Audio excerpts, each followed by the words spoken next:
Bam, how we doing, baby? Back at it like we never even fucking. Hi, All-Star break weekend. What a fucking time to be a Mets fan. Back-to-back fucking home run derby champion Pete Alonso. I just can't help myself sometimes.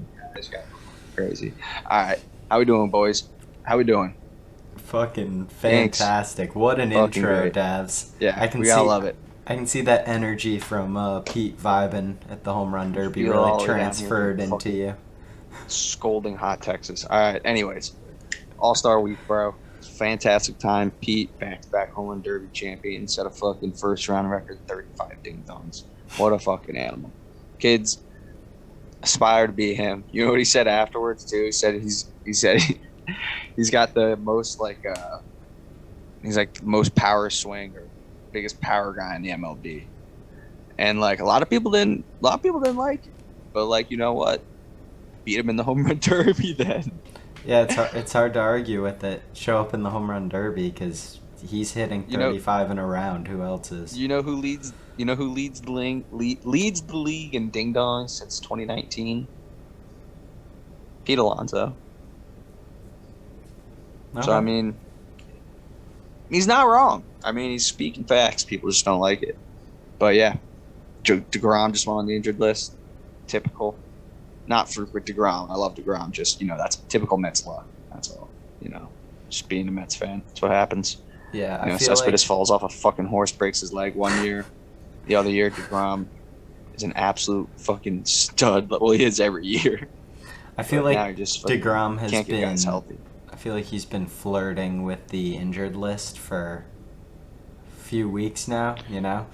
It's just Yeah, like no, he it has seems been. like every other start, it's like he left early with something. He's getting pushed back. It's like he's the undisputed like best pitcher of the last couple seasons, but we might actually be seeing like all that fucking fatigue and wear and tear starting to really add up, and it just kind of stinks because this is a Mets team that's in first place right now, something that they weren't the last couple of years. Yeah,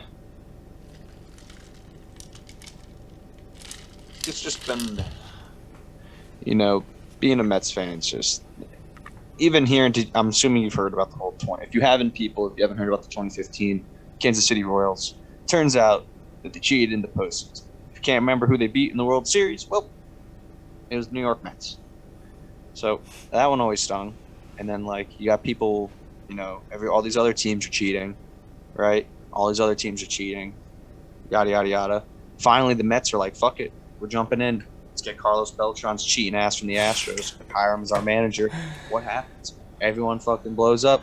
Now everyone knows everyone's cheating. The Mets can't jump in on it. That's just typical Mets shit. It's just like unbelievable, unbelievable. I don't know about that one. Were the Royals cheating in Oh 2015? yeah, it's already came out. Really? Mm-hmm. Oh, okay. A few teams actually have than others. I just want to say I But don't think the Mets hired Carlos Beltran because he was a part of the cheating Astros. you don't. Nah. You must not know the Wilpons. Well, they're not there anymore. Well, not And anymore, you're but they right. were You're right. I 2 don't years know the ago. little ponds. Do you see the logo on the hat, son? Yeah, you're a big Steinbrenner guy.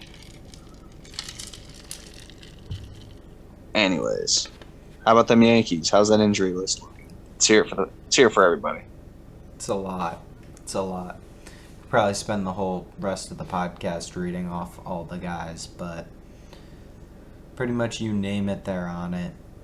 The lineup these days, you had the AAA outfield starting last night against the Red Sox on Sunday Night Baseball, but they got the win. Ryan Lamar hit a 2-run home run. You don't even know who that is exactly, but I don't need he It's against yaboed off the Red so I like 'em. Sox.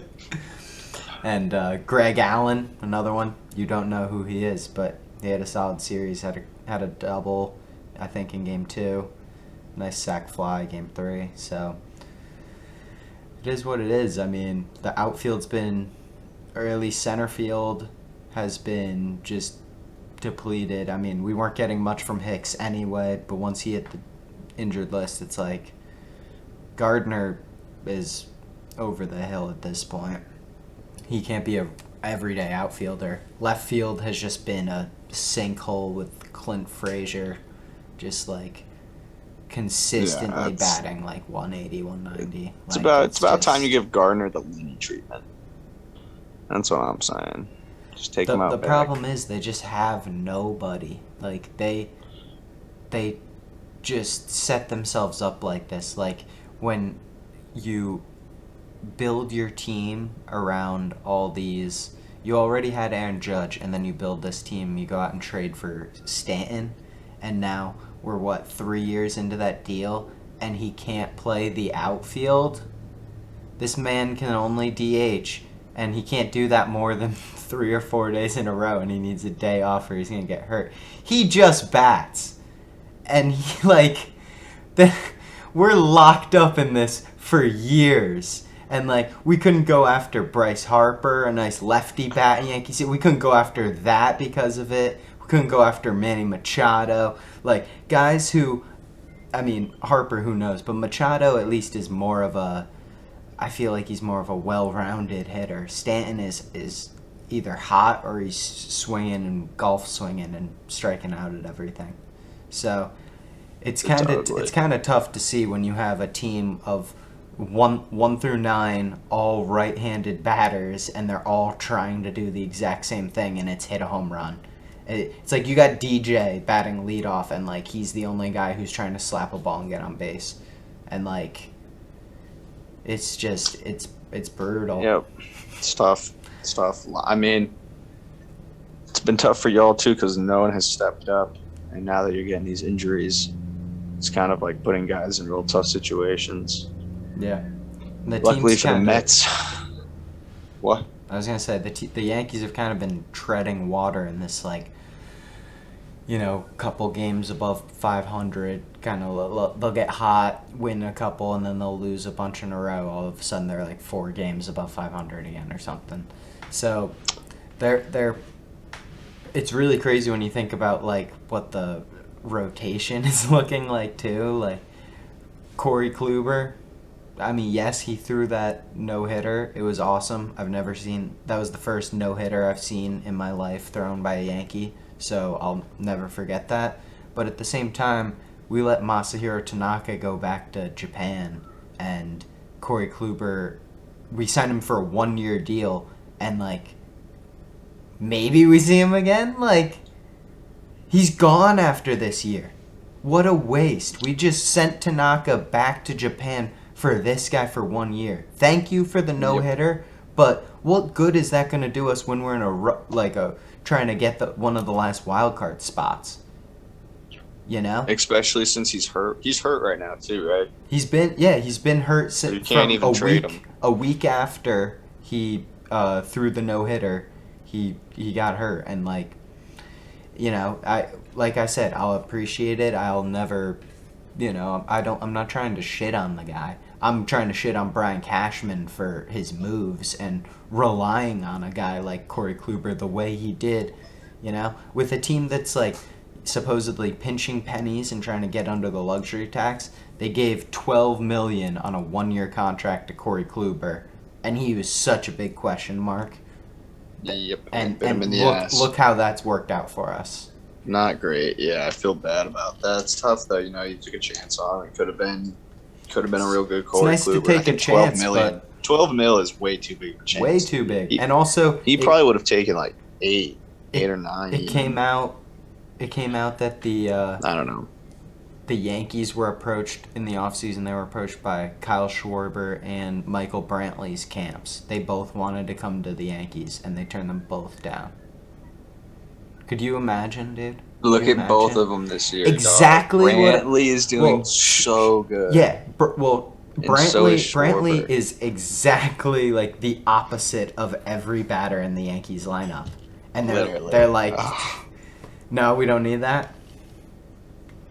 So, yeah, I love the Yankees. I'm an absolute Yankee apologist, but I've just gotten so sick of I just can't believe the way they assemble a roster, and it's just year after year. It's what do you expect when this team doesn't hit in the playoffs, and they're so either hot or not all the time. And every guy in the lineup, it's like, are they on or not? And it's like the team gets going if you get 3-4 of them, hot or semi-hot at the same time. That's what this team is. It's just riding a bunch of streaky, inconsistent players just trying to put the ball out of the yard every time. And it gets really frustrating to watch. And we sign Garrett Cole to this massive contract. And this is where Yankees are in a similar boat to what I was saying about DeGrom and the Mets earlier. Like, the Yankees are wasting the best years of this Garrett Cole contract with just this mediocre bullshit attitude and mentality where, like, at every Aaron Boone press conference is just, my guys are fighting out there. We're a good team. We know we're a good team. It's like, there's never any accountability or anything. It's always the same canned BS media responses. And honestly, like, it gets to the point where it's like, do these guys even give a shit? Because, like, dude, like, this shit would not be going down if, like, Jeter was in that clubhouse still. And, like, I mean, just some of that old guard, dude, like, none of this shit would be fucking, I don't know. Does that fall on Cashman? Or I don't know who it falls. Honestly, I think it falls on just the organization in general. I think it stems from the Steinbrenners at the top. I think going in and signing Garrett Cole to the contract you do, and then the next year, we got to get under the luxury tax, and you say no to a Michael Brantley and a fucking Kyle Schwarber, and then look at our freaking team at the All-Star break and look at what those guys did. Like, come on. Like, how could you not know going into the season how desperately the Yankees need to, like, every trade prediction you see with the deadline coming up, it's the Yankees getting a lefty bat, like, whether it's this guy or that guy. Honestly, I don't even think it's going to happen. Like, if they trade for anybody, it'll do, like, Cashman a couple weeks ago trades for Tim LeCastro, outfielder. Of course, he's just a righty outfielder. And it's like, why? Why? Like, yes, he had some speed. Yes, we just needed a body. But, of course, we get him. He was all okay. And then he freak accident hitting into the wall and he tore his ACL. That's just been the way the season's going, honestly. Yeah, that's tough. The Yankees have had a tough little streak. Mets need to pick it up in the second half. Barely have a lead over the Phillies right now. I think it's about 2 games. I believe we did take 2 of 3 from the Pirates. We won last night. I think you took 1 of them, right? What? Did you take 2 or 3? I believe so. We're up 3-0 right now on the Reds. And I believe it was 2 of 3. It was a 4-game set. Wow. Hate to see that. And we only won 1 of the 4 games against the Pirates. There it is. There it is. That's tough. And we actually had a series. We swept them. Or no, we took 2 of 3 in a 3-game series before the All-Star break. Then took 1 of 4. Wow.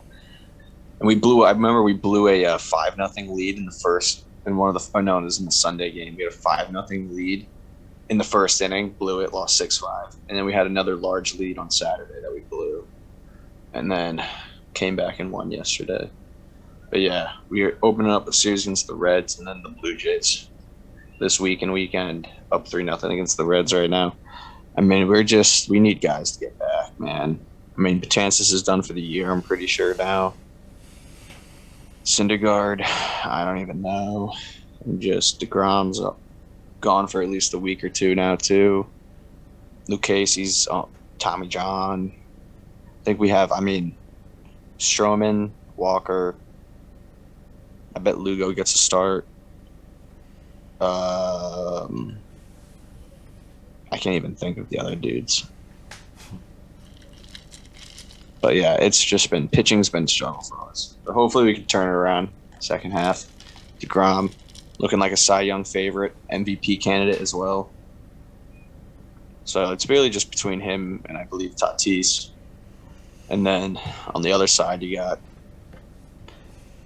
Junior and Showtime, Vlad Jr., Showtime, Otani. Yeah, Shohei looks good. I remember watching him back when we were in fucking high school. And I was like, dude, this guy in Japan's gonna be fucking nasty. And now I'm so happy it came to fruition because that dude is a tank, absolute animal. I would say, Nuts. honestly, looking at it, if we're gonna make second half award predictions, start with the AL MVP, and between those two guys, I would say that there's a lot more pressure on Shohei, just because he obviously everybody's watching him and he's driving ratings and stuff like that, but it's so much extra pressure, like pitching to like the level he is on top of that. Like it's so much extra preparation that But I like don't he think came people here understand. and was like he basically told his camp was like told everyone. So obviously most teams were interested, and he was like, "We're doing both." He's like, "I'm hitting and I'm pitching. I'm not picking one." And like Oh, yeah. almost most of the teams dropped out. There's only like 4 teams left after that. And it came down and it really just went to the Angels because I personally just think he wanted a big market team on the West Coast, which makes sense. You know, he's from Japan. It's a quicker flight. You know, it's right there, and he wants to be big market, and LA is big market. So Yeah. I don't know. That's just my predictions. I know, obviously, I remember the Mariners were an option too, and I think the Red Sox were also, but that was just because of money, I bet. But yeah, I'd have to agree with you. I think Otani right now is probably my favorite too, but he definitely has way more pressure. Yeah, I think he's got way more pressure. Honestly, like if he just keeps hitting home runs, like even if the ERA goes up a little bit, it'll be fine. I think he'll win it. Like the fact that he's leading the league in home runs and pitching and like like that alone is just like, how do you beat that? Yeah, So who's the AL Cy Young favorite? Is it Otani? No. I was gonna say. Honestly, I think it's probably Garrett Cole. There's definitely a few other guys in there too.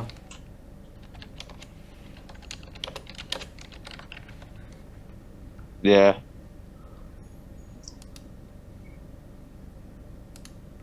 Right now it's Garrett Cole.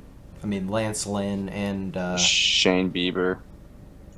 Lance Lynn and Carlos Rodon. I think I saw. Oh yeah, Rodon. On ESPN yesterday, they had like Vegas odds for AL Cy Young, and like Cole was the favorite, and then in order it was Lynn, Rodon.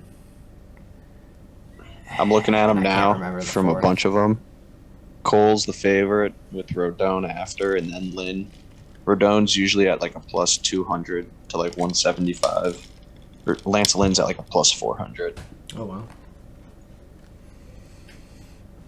So, yeah, I would. That would be freaking awesome if Garrett Cole wins the Cy Young. But honestly, I just don't think it's gonna happen. Like he would have to be the undisputed guy because for some reason, and people are gonna say like, "Oh, he's just complaining as a Yankee fan," but for some reason, there is always a strong bias in award voting against Yankees. Like I remember a year where CC Sabathia won like 20-something games with the Yankees, had like a 3-something ERA. He should have won the Cy Young, and they gave it to like Felix Hernandez that year when he had like 12 wins or some shit. So there's just always fucking some shit like that happens. So I'm not gonna fucking count on that until it's in writing Garrett Cole has won it. So honestly, I would take Rodon because I'm just not. I would take Garrett Cole. That's just my pick. Good, you can. I hope it is, but if I That's say fair. it won't happen. All right, we'll do NL the Cy NL. Young. Let's go to NL Cy Young. Right now, the heavy favorite at an average minus 1,000 to like minus 2,000 is who else but Jacob DeGrom. So he's. I mean, if I had to pick someone, I'm sure you would as well. I'm gonna go ahead and just pick DeGrom. Is there If, any competition? I just want to hear. Is there The any? next closest guy is Woodruff, and then Guzman was having a really good season. He struggled his last few starts, but pretty sure he shoved the other night against the Reds. But Guzman and him are both tied for the next favorites at like plus 1,500. And then Burns and Wheeler, Zach Wheeler, are next at like plus 2,000, 2,200. But yeah, DeGrom is the heavy favorite. Yeah, so it's DeGrom. Now the real to interesting lose. part. He Let's just see has where to the stay on NL the field. MVP odds are. Oh my god. Because yeah, with Acuna's season over with the torn ACL a couple weeks ago, that really shakes up that NL MVP. Yeah, so although I feel like it's got to be Tatis as the front runner, right? You'd think, right? But no, my boy Jacob DeGrom. He's the favorite. He's the only minus guy. Yep, I got DraftKings, I got FanDuel, I got MGM, I got PointsBet, I got William Hill Sportsbook, and 2 others, and they all have him as the favorite. And then Fernando Tatis after is at. I mean, DeGrom is at a minus 110 to minus 105 to minus 120 for most of these books. For Tatis, they have him at plus 115 to plus 125. And this is for all the books. So next you have for MVP, I'm definitely putting my money on Tatis because I think it's going to be real interesting to see where the Padres end up finishing in the playoff hunt. And that's where like some of the more old school voters really how they interpret the term most valuable player. And a lot of times guys on losing teams maybe get a little more subtracted. Not saying that the Mets are being going to be a losing team. So it sounds like you're saying No, what I'm trying to get at is yeah.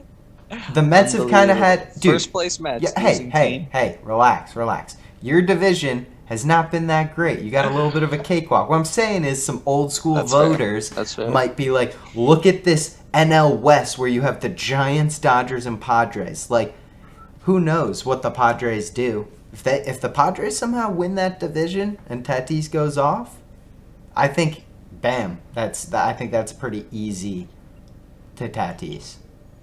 I mean, yeah, he's continuing the what other he's thing with doing. DeGrom is he's on the IL right now.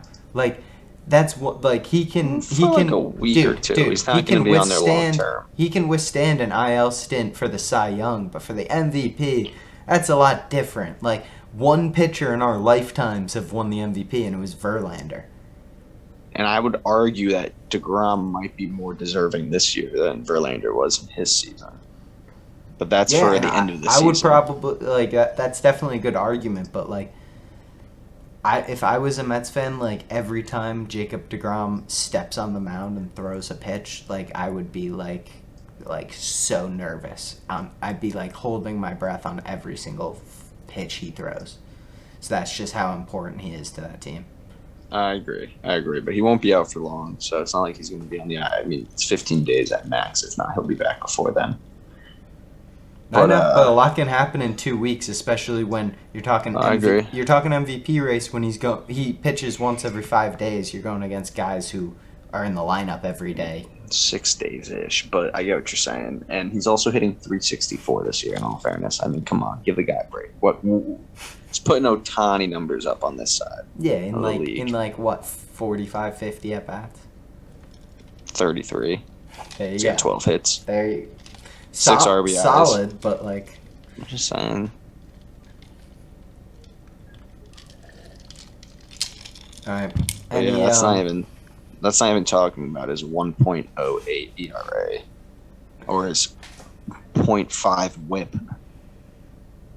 It's okay. Man is literally, and somehow, I mean, he's 7-2, so like we're getting behind him more so this year than past years, but still should have had it. There's a few like no decisions that he should have won. We didn't score runs and bullpen blew it. Yeah. But yeah. All right. Devs, anyways, any closing thoughts? Nothing really. Let's get after it. Let's have a great second half.